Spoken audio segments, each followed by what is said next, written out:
Bahaye ikaze mwese bene data abakunzi bacu mukunda ikiganiro cy'ijambo ry'umunsi, uyu munsi wa none wo kuwa kabiri tariki ya 17 z'ukwa cyenda 2024, n'undi munsi Imana itwongereyeho kugira ngo dufatanye turebere hamwe ijambo Imana yacu data wa twese wo mu ijuru yaduhishiye agaseke igiye kudupfundurira kuko iradukunda cyane.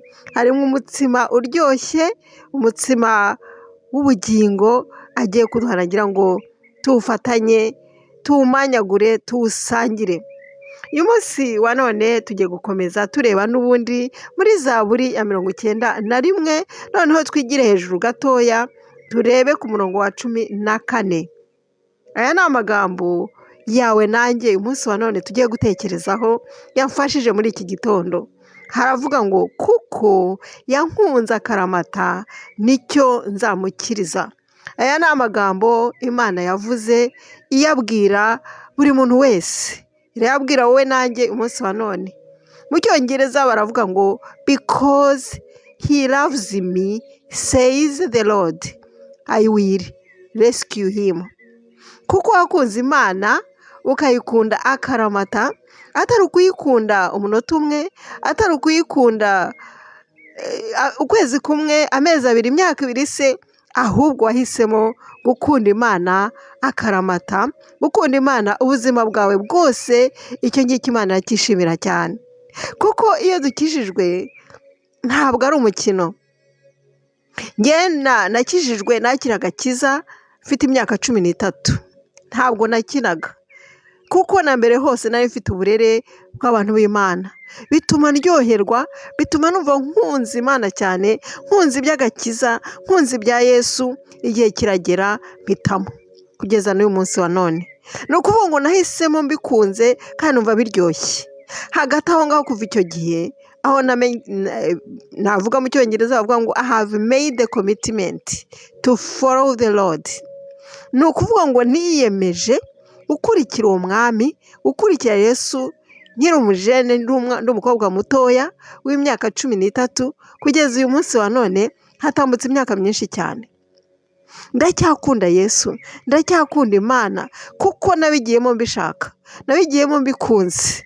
Ndumva ko Imana izanshoboza kugeza igihe nzavira muri uyu mubiri, nzavira muri iyi si, gutyo nkabona agakiza k'Imana.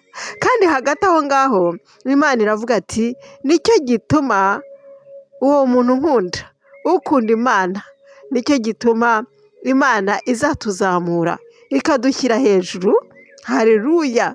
Ntabwo abantu b'Imana, ntabwo abakunda Imana izatureka gusa, ahubwo izatuzamura idushyire hejuru, kuko twarayikunze akaramata. Twahinduye inshuti yacu y'iminsi yose, igihe cyose. Iri ni ijambo ryawe nanjye uyu munsi wa none. Narisubiramo, Imana iravuga ngo kuko Jose yankunze akaramata nicyo gituma nzamukiza. Niyo mpamvu izankiza, niyo mpamvu izangirira neza, niyo mpamvu izanyitaho, kuko ntakunze Imana mu buto bwanjye gusa, ahubwo no mu bukuru nakomeje gukunda Imana. Mu myaka iyo ari yo yose, muri season izo ari zo zose, mu byangezeho ibyo ari byo byose, ntabwo Imana nayiretse. Amen. Kuko nakoze icyo nita commitment, nariyemeje, atari ukuvuga ngo ni umwanya mutoya, ahubwo nahisemo rwose Imana ishoboze no mu myaka iri imbere ni heza cyane. Imbere ni heza, Imana idufitiye imbere heza. Twe gucika intege nshuti, kuko ngo niba warakunze Imana ikaramata, Imana izagukiza kandi izagushyira hejuru, kuko wayimenye, ukamenya izina ry'Imana, ukamenya izina ry'Uwiteka, ukamenya izina rya Yesu, ukarimenya, ukarisobanukirwa. Ntumwihakane, ntuve kuri we, ntuvuge ngo igihe kirageze, hari ibyo mbuze, noneho reka ndeke Imana. Ngo hari ibigeragezo binyikubiseho, noneho reka ese nkanjye nava kuri Yesu nkajya he? Namuvaho nkajya he? Ko ari ufite ibyo kurya by'ubugingo, ko ari ufite ibiryoshye, ko ari ufite umugisha. Yarangaburiye Yesu Kristo. Sinigeze mburara, sinigeze nsonza, ntacyo nabuze, ntacyo namuburanye, ntacyo namushinja. ubu ni ubuhamya bwanjye muri iki gitondo, nawe ngo ukomeza, ngo komera ibyo uzahura nabyo byose, bwaba ubukene, bwaba uburwayi, bwaba ubushomeri, bwaba kutiga, bwaba ikintu icyo ari cyo cyose cyakwikubitaho. Hari abantu bakunda kwiga bakabibura babikundaga, ariko igihe icyo ari cyo cyose cyakugeraho, menya ngo Imana ifite ibyiza byinshi, kuko Imana niyo itanga umugisha, niyo itanga akazi, niyo itanga uburyo, niyo itanga umuntu kugira icyubahiro, niyo itanga ibi byose tubona, irabishoboye. Amena. Ibi ngibi abantu barwanira, ibi ngibi abantu usanga bava no mu nzira y'Imana akavuga ati reka ngende nikorera ibyanjye, mve muri iyo nzira ndebe ko mere nk'abandi, ab'isi nibo bakize. Dore nyamara mu kanya gato ashobora kubibura, bikamuca mu myanya y'intoki, ibyo yagiye ashaka akabibura. Ariko Imana niyo itanga umugisha nshuti, Imana niyo itanga byose ibi ngibi tubona, ibi ngibi abantu bapfa birukankamo, niyo ifite umugisha. Niko Imana itubwiye hano mu ijambo, kandi rivugira iti kuko yankunze, kuko wowe wakunze Imana, kuko nanjye nayikunze nkayinambaho, nkayigumaho muri byose, nicyo gituma ngo nzagukiza ikakurokora. He will rescue you.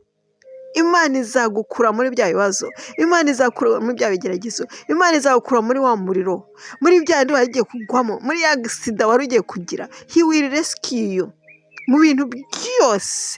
Kuki se? Kuko wayikunze akaramata. Imana ishimwe cyane. Mu cyongereza hano havuga ngo I will protect you.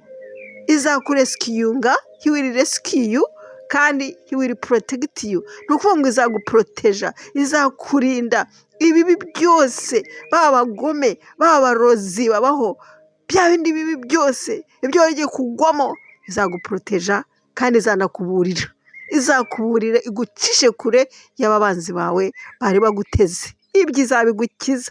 Ni kuvuga Imana ishimwe cyane. Kandi izakumenya, izajya ikumenya, ikwiteho uzaba uri hose, mu byo uzaba ucamo byose. Kuki? Kuko nawe wayitayeho, urayimenya uti ni Imana, ndagukurikira Mana, ndaguhisemo Mana, sinzakuvaho, sinzakureka. Iri ni ryo jambo nagira ngo dufatanye, kuko hari ikintu Imana ishaka ko dukora, ishaka ko tuyikunda akaramata. Ntitwiruke ngo reka aya masezerano nyafate, twayabonye ejo n'ubundi, abo twafatanyije ijambo, n'ubundi aya masezerano ni ayawe, ariko hari ikigusaba. Irareba, hari kondisiyo nshuti, hari ikintu Imana irebaho, ngo kuko Jose yankunze akaramata, nicyo gituma nzamuproteje, nicyo gituma nzamukiza, nicyo gituma nzamuha umugisha, nicyo gituma nzamugirira neza, nicyo gituma nzamwitaho, kuko nawe njye yaramenye. Yaramenye ntiyantaye, yaramenye arankunda kuva ari umwana muto kugeza uyu munsi wa none. Nicyo gituma nanjye hari icyo ngiye gukora. Haleluya. Iri ni ijambo ryiza cyane uyu munsi wa none nshuti yanjye. Reka nkwibutse aho riri muri Zaburi ya 91, uhere ku murongo wa 14. Nushaka usubire mu iyo twasomye ejo, wa 15 16, wakira amasezerano, wakira ibyo byiza, uko kurindwa no gukizwa, no kugira ubutunzi dukene hano mu isi, no kuzabona salvation mu ijuru, kuzabona agakiza k'ijuru. Ibyo byose nuko nawe hari ikintu uzakora. Imana iravuga iti nugira utya, ubundi iti kuko yankunze akaramata, kuko wakunze Imana akaramata, igiye gukorera ibyiza. Tuzirikanira ijambo kuvuga ngo kuko Imana iravuga nyine ngo kuko kanaka, kuko runaka yankunze akaramata, kuko Jose nitanga urugero, kuko Jose yankunze akaramata ntamveho. Haleluya. Kuko Jose yankunze akaramata ntamveho, nanjye nzamukorera ibyiza, nanjye nzamunezeza, nzamuhaza uburame. Amena.